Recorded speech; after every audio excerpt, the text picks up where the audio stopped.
Welcome to the 57th edition of Make Pro Wrestling Majestic again. I am Tiger Height. And I am Peanut Gallery. Apparently Peanut Gallery almost forgot his name. I didn't forget my name. I just... So with Yes. with everything that's happening with the Sasha Banks Naomi and then also in a roundabout way the Kota Ibushi situation, we want to talk about wrestlers with backstage pull. So they can get away with anything, they can do anything. We're gonna have a discussion, but we're going to have examples that illustrate the positives, negatives, kind of stuff. So before we get into it, we might as well really cover what we mean by political pull. So we're talking about wrestlers who through a variety of different means, whether it's family history, or whether it's contract negotiations, or if there are even cases of wrestlers founding entire organizations, right? Or wrestlers that have major drawing power, right? They'll get preferential treatment. Again, though, that is different than actual political power. We're talking about it's kind of enshrined within their contracts. Well, you'll have the backstage pull. Even if you don't have that, you'll have it, but you don't have it. Like Shawn Michaels, for instance, he had backstage pull. That was not because of a contract. That was because it was Shawn fucking Michaels. I'm sure it was enshrined in his contract that he had some creative freedom. Well, unless you can prove that. I mean, it's like Undertaker back in the day. He was just the locker room leader. He did have backstage power. Right. But later on, obviously, he had much more pull. Right. But yeah, so what we're talking about is we're literally talking about wrestlers who utilized those influences to kind of guide the direction of an organization, right? Or their own character, right? Exactly. So did you want to start, or do you want me to start? I will start. Okay, that's traditional for me, and let's get started with the most obvious one that we're seeing today, because this is actually an ongoing situation.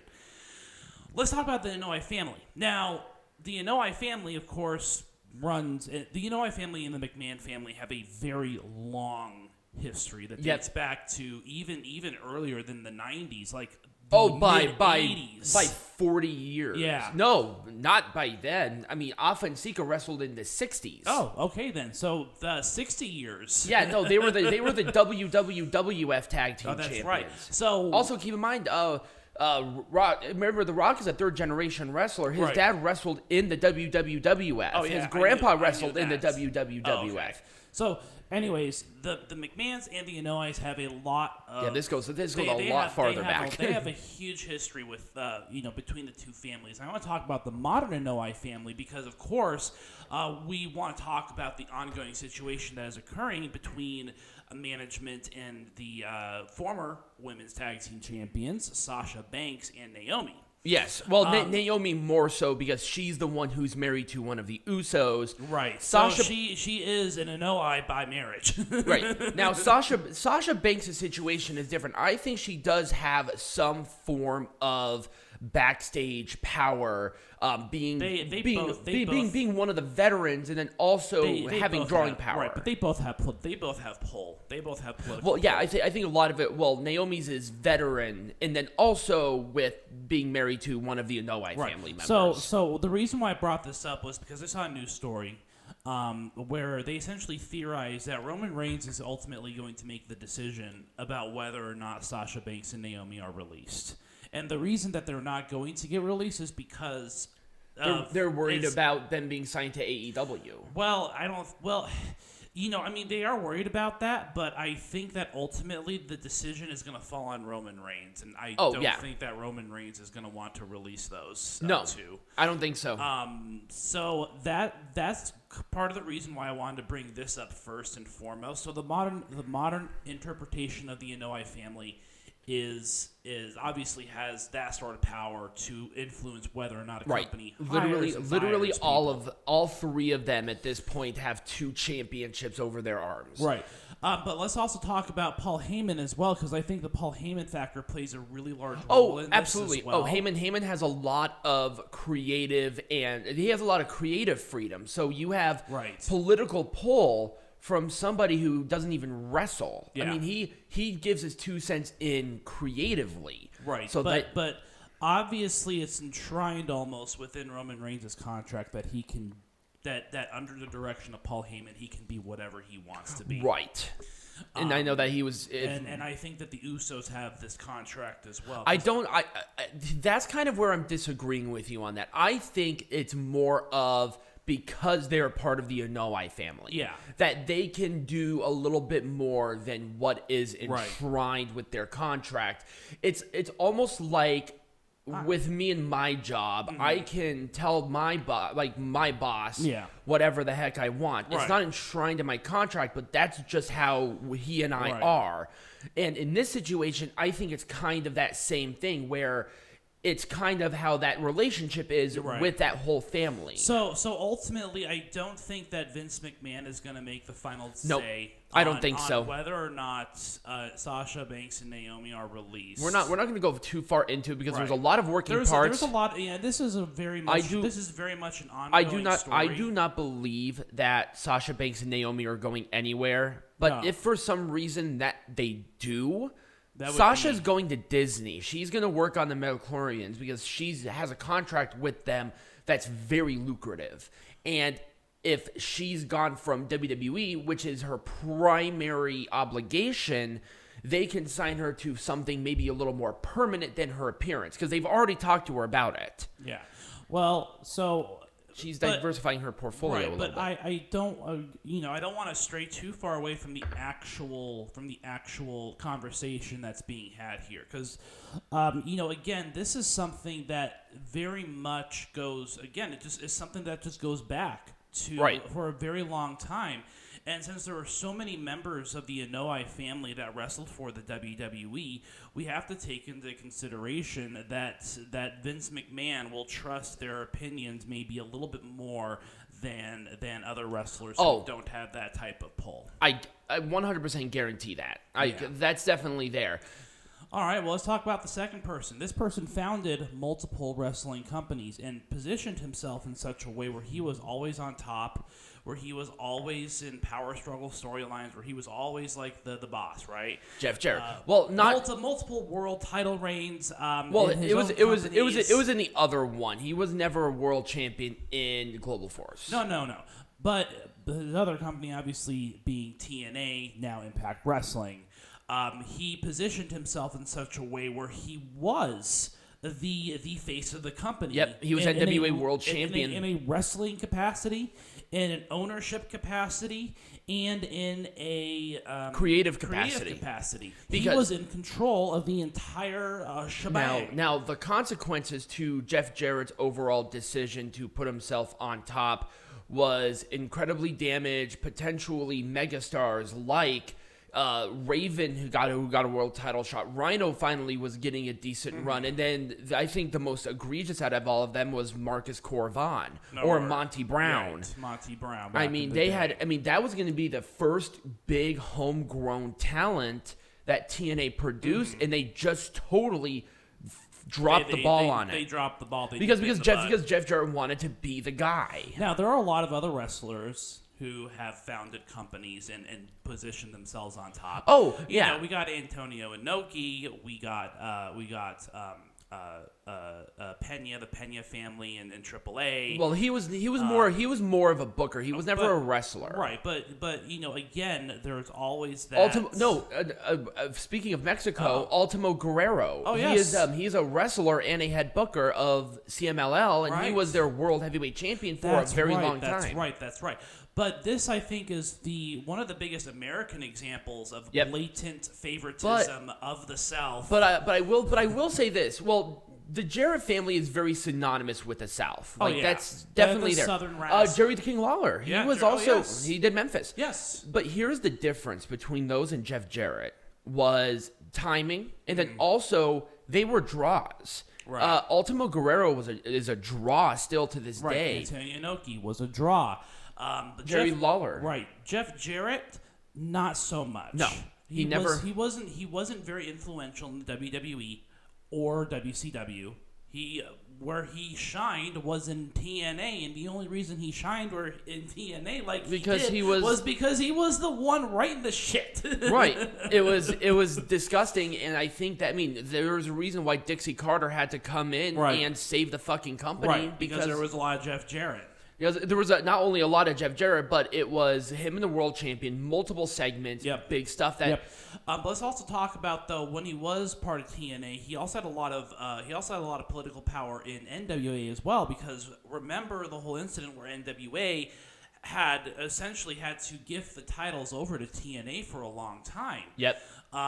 So I wanted to mention that too because it's an important piece of how much power Jeff Jarrett had, right, in positioning himself where he was. Right, and I will say one thing: Jeff Jarrett's relationship he has great relationships with a lot of different companies. Does. It's obvious.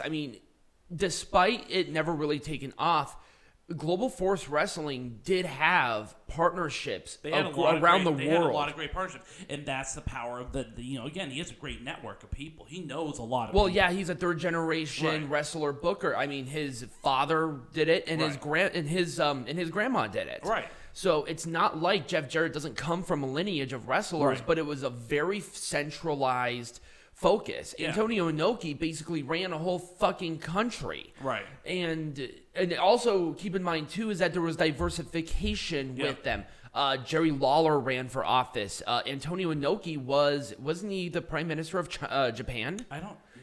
He was high up. He was a high-ranking member of Parliament there. But utilizing entertainment essentially to boost your own. Jeff Jarrett never really had the. I don't think Jeff Jarrett really never had the opportunity to do that. But also, he just never looked like it. He broke 1,000 guitars and never drew a dime. And they're in a way, they're right. They're right. So I want to move on here to my third example, and I want to talk about Hulk. We already talked about them, so I want to talk about Hulk Hogan. So Hulk Hogan has a very interesting career in terms of backstage politicking. He's very well known for it, and again, he's a draw. He was a draw in WWF. He was a draw in AWA. He was a draw in WCW. He was a draw in WWE. He was a draw in TNA. He was a draw people can say what they want, but Hulk Hogan was the face of wrestling for decades. And he still arguably is the face of wrestling. Yeah, when people still think about wrestling, they think of maybe The Rock more so now, but Hulk Hogan. Hulk Hogan is so synonymous with being a draw in wrestling that his contracts were very lucrative. So this is an example. Even when he went from the AWA to the WWF, because Mr. McMahon wanted Hogan. Like, that's what he wanted. And is very similar to the way in which certain stars do come into WWE. And I'm going to draw a comparison here later on. But I want to talk briefly, I guess, about Hulk Hogan's his contract contributing to political prowess, where, for example, he had some creative freedoms in WWF. Like, he didn't change his character all that much. There was, because... Why fix the wheel? Why fix the wheel?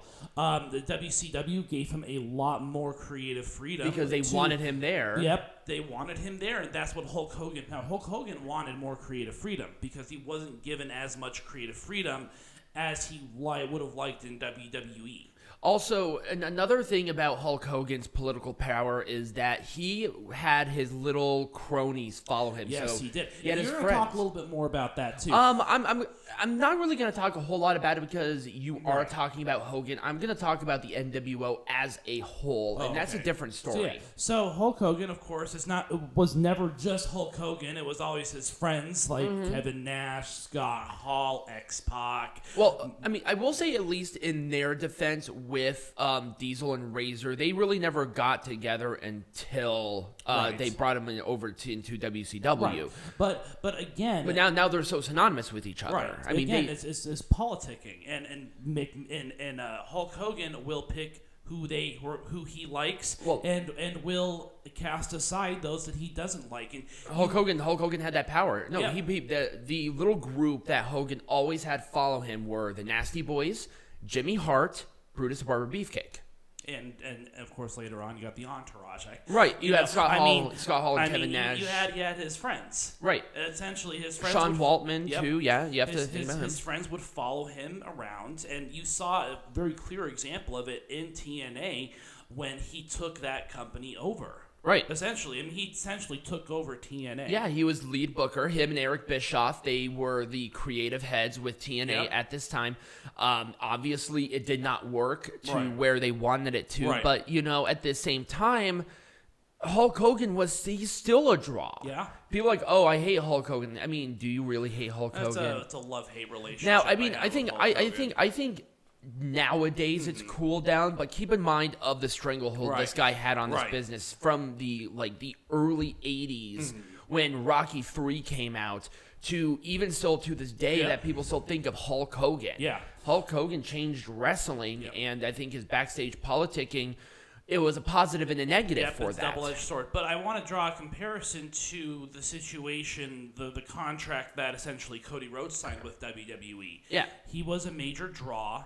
And when WWE signed him, they did not want to change anything about him. And I think that, I don't know if this is entirely correct, but I do think that he has a little bit of power over the direction of his character. Oh, I think so.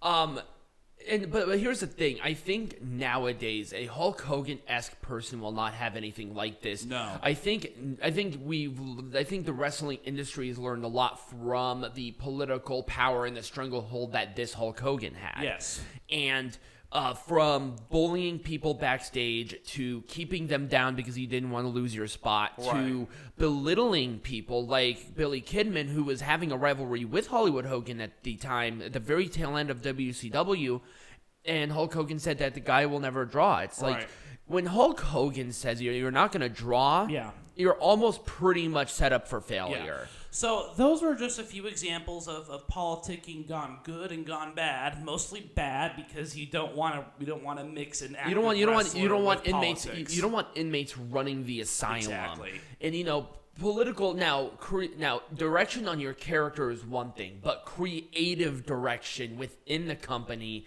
is not a good thing. Now, if a person asks you your opinion on it, put in your 2 cents, like you said with Paul Heyman, but that's not political power. That's not swaying. That's just asking for an opinion. Right.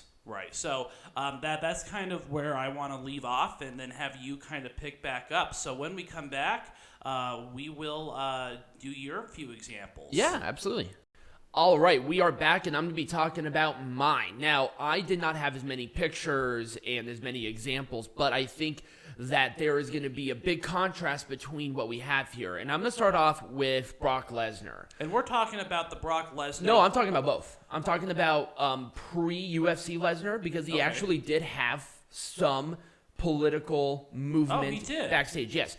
But here's the thing. Brock Lesnar's personality was a thing that kept him back at that time, because Lesnar's always been a quiet farm boy. So WWE picked up Lesnar essentially right out of college. He went right into OVW, right into WWE, and they pushed him to the moon on this. Lesnar... And also, here's the other thing, and I think a lot of people don't realize this. Lesnar's a very humble person. Right. And he will work with anybody and laugh and do all of this stuff. He used to be a bully. Right. He was not the happiest of people, especially at the tail end of his original run in WWE. Right. But what a lot of people saw with him is that he really wanted to be selfless if he made a mistake. Right. So, there was a rivalry that Lesnar had with Hardcore Holly, and Lesnar infamously broke Hardcore Holly's neck during a match. Right. Now, Holly went to the hospital, and Lesnar called and checked up on him constantly. And Hardcore Holly even said in an interview a little bit after that, he told Lesnar to say, hey, can you not call me like every day and check up? I forgive you. Don't worry. I'm good. And Lesnar was the one who wanted to feud with Holly for the WWE Championship when Hardcore Holly came back. Right. That was Lesnar's decision. Right. That's political pull yeah. to make up for a mistake. Right. Lesnar wanted to work with Eddie Guerrero because Eddie Guerrero suggested that Lesnar maybe needed to show a little more personality. Yeah. And he wanted to work with Kurt Angle because Lesnar's inspiration was Kurt Angle, and that was what he wanted to do. Right. So, and I saw that maybe even more so after his UFC career as well, because he got to almost pick and choose what he wanted. He did. 100%. He was the only one who made calls. 100%. So when Lesnar came back in 2012? Yeah, 2012. He essentially could pick and choose who he was facing. Right. And that's like part of the reason, for example, we talk about Jinder Mahal losing the title. So he did not want to work with Jinder Mahal. Right, exactly. He wanted to work with AJ Styles. Right. And so with Survivor Series coming up at that point, Jinder Mahal essentially lost the WWE champion to AJ Styles because Lesnar did not want to work with. Right, and then Lesnar wanted to work with Bryan Danielson when Bryan Danielson was the WWE champion and Lesnar was the Universal champion. He wanted to work with John Cena. He wanted to work with Roman Reigns. It's like he can kind of essentially pick and choose who he wants to have matches with. Right. That's part of his contract. And the other part of his contract is flying in a private jet. Right. Now, I think Lesnar had the jet I think he got the jet during his UFC career. I think so. Because Lesnar is, obviously being a wrestler or a competitor of some kind, you're traveling around a lot. It made sense for him. There are very few wrestlers that have perks like that. Yes. Very few. Oh, and then one of them that you actually didn't even mention was when they went to Saudi Arabia, Roman Reigns and the Usos had their own jet. Yeah. They left differently. I think that the jets are probably reserved for people of that caliber. Right. For very obvious reasons. Right. Lesnar's contract, it was demanded for $5 million a year for Brock. And obviously the perks and amenities that Lesnar gets is all covered by the E. But keep in mind of Lesnar's drawing power. They want to keep Lesnar happy. Now, Lesnar refuses to work with Riddle for obvious reasons. Because Riddle kind of rubs people the wrong way. Yeah. And I think overall that's good. I don't know if their styles would clash well, to be honest with you. But anyways, Brock Lesnar has very obvious power. He does have obvious power. I mean, even Dave Meltzer confirmed that Lesnar is the only guy who makes a decision for his character. And then we obviously had Ponytail Cowboy Lesnar because Lesnar wanted to show more of him. Right. And it's like, it obviously got over really well with people. And it's like, he wanted to change it up a little bit. He's like, I'm going to grow out my beard. I already have this ponytail thing going. And I'm like, I'm not going to say anything bad about a male ponytail like that because it is on Brock Lesnar and I really want to live. So. All right. Well, if you don't have anything, I don't have anything else to really say, but let's kind of where political power can be a positive thing. Yeah, exactly. Let's talk about the Clique, and I'm talking about Shawn Michaels, Triple H, Scott Hall, Kevin Nash, Sean Waltman, because all of them at some point in time have some sort of political power, even Sean Waltman. So, the most notorious person who did this was Shawn Michaels, who had the affair with Sonny, and Chris Candido was upset, so Vince McMahon fired Chris Candido. Shawn Michaels, Kevin Nash, and Scott Hall were very notorious for pulling very, very bad pranks on people. Actually, Sean Waltman did too. There was an infamous one of Sonny. They brutalized that poor girl after the separation. Because after the Body Donnas left, she was so bullied by them that she left the company. Okay. I don't like Sonny, at all. Right. But that's not cool. I mean, they would defecate in people's bags. They defecated in somebody's lunch and gave it to them. It was always something very vile. Yeah. And they essentially just got away with it. Yep.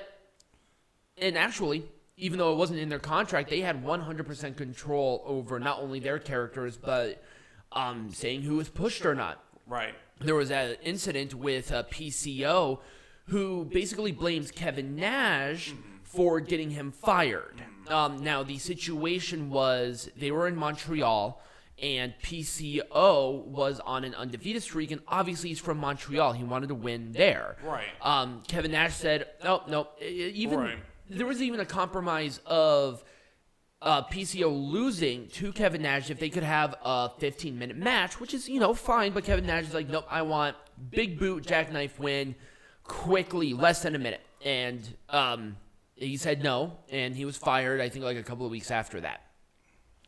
So that was that. Triple H, a lot of people actually said that Triple H came in a much different situation, and then once he joined the Clique, he became an asshole. Yeah. And obviously with the China situation and getting away with not only a very high-profile affair, but then China leaving the company, that's political power, and especially... And obviously he has political power today, too. But now he's in an official capacity. Right. This was very informal as a wrestler capacity. Right. Keep in mind of where they were stuck in. I mean, I will at least give them credit. DX was a draw. Diesel and Scott Hall, or Razor Ramon at that time, were draws. Sean Waltman basically kissed up to these guys to get into it. Yeah. That's exactly what happened. He did that with DX. He did that with the NWO. So I mean, he just sucks. He's good at sucking up. Yeah, he's really good at doing that. And I think that gave him some level of power as well, because he was always surrounding himself with the right people. There were multiple reports that as soon as the Clique started to come together, the locker room environment became very toxic and very... I can imagine. Very toxic and also very competitive. And we'll actually go into another one where that competitiveness was very prominent. Yep. Everybody wanted to work with the Clique because they were pushed. And even if you lost, you're on television constantly. Right. Yes. They got no sort of ramifications due to... I mean, Triple H did. Due to the curtain call where they hugged and did a celebration despite all of them being, facing each other in rivalries. That's the day the kayfabe died. Yep. And it's like nobody else. I mean, Triple H, they would have been fired if they were anybody else. Right. But, Shawn Michaels was the huge draw WWE champion, and Scott Hall and Kevin Nash were leaving already. Right. So Triple H was basically the fall guy. And pretty much he had to stick his dick into fucking Stephanie to get back in the good graces of the boss. Right. And Sean Waltman always has kind of sucked up to everybody, so it didn't matter. And then, obviously, so I wanted Peanut Gallery to talk a lot more about Hulk Hogan specifically, but let's talk about the New World Order as a collective. More broadly, because they had all the power in WCW. I don't think people realize how big this thing was. They they legitimately had everybody, no one would be pushed unless they said yes. Yep.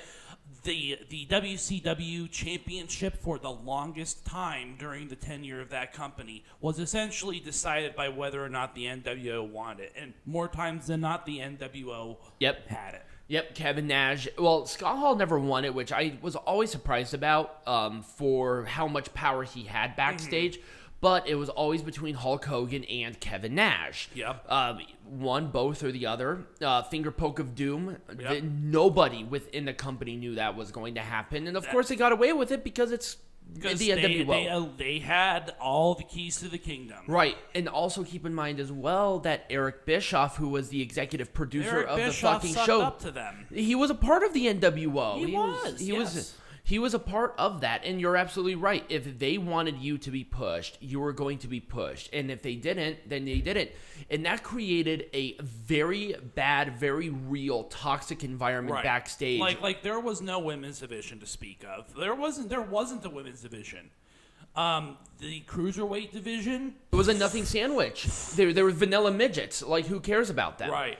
The lower cards, tag teams, it was all no, they didn't care. It's all about the NWO. Well, they did have a stranglehold on the tag division because Scott Hall and Kevin Nash won the tag team champions a bunch of fucking times. Right, exactly. But Hulk Hogan was always the main guy. Now, I understand that because Hulk Hogan was still a major fucking draw for the company. But even when the company was not doing well, the NWO still had so much control over the company that is essentially the NWO burned the place to the ground. Right. Now, later on, the political pull on some of them actually became a positive thing. And I think it started here.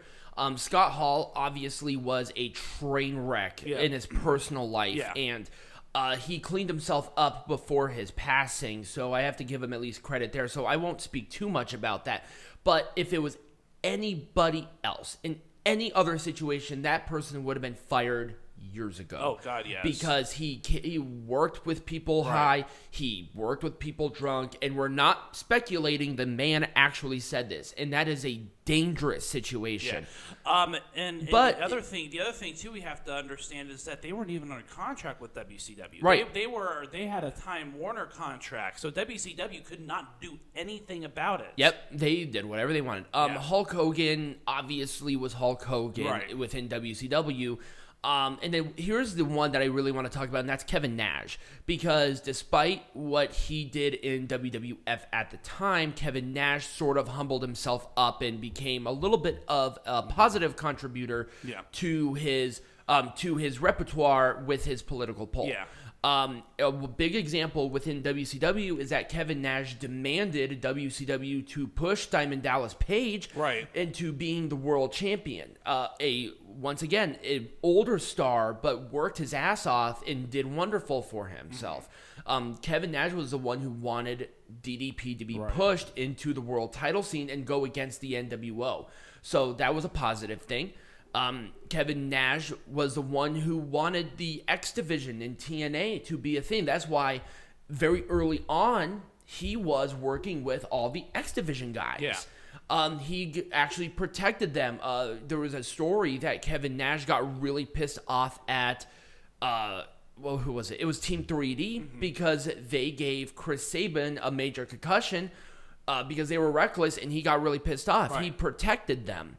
And he really wanted them to be he wanted them to be featured on TNA more because they were actually thinking about getting rid of the X Division back in 2007. But Kevin Nash saved that whole division because who he was. So he kind of understood that, and I think there was a redemption there. You know, everybody at least deserves that second chance. And if you can atone for your sins in some way, that's great. Scott Hall obviously passed, but I think he understood that as well. And I think Hulk Hogan does as well. He had a little bit of issue with TNA, just in general. But there's a whole, there's mountains of stories we could talk about that. But that's kind of the, again, with great power comes great responsibility. It's a very true statement. You really have to be careful, and I think what the Bloodline, because they are the biggest examples right now of the political power within wrestling, of political pull within, between management and a wrestler. And we could talk about, they are the one big example that I can think of right now where that is entirely the case. And we could have talked about Undertaker, who I think is more so of pushing the younger guys or whatever, but we wanted to talk about when that political power or that political pull comes to a detriment to people. So double-edged sword. It really is a double-edged sword. If you're a draw, I think you deserve the opportunity to kind of have your voice be heard and all of that. But at the same time, don't take advantage of that opportunity because there's a lot of people who would die to be in your position, no matter who you're in. Because that'll always happen. There will always be preferential treatment to people like that. And I think these are great examples of that positive and negative. Next week, Double or Nothing. All right. So we have wrestling, we have heckling. Those are coming back. We're going to be talking about Double or Nothing. It's here in Vegas. We're not going because, honestly, I'm not interested. I'll watch it from the comfort of my fucking couch with a drink in my hand, and we'll be here. So remember to like, subscribe, and share with all your friends. And as always, be majestic.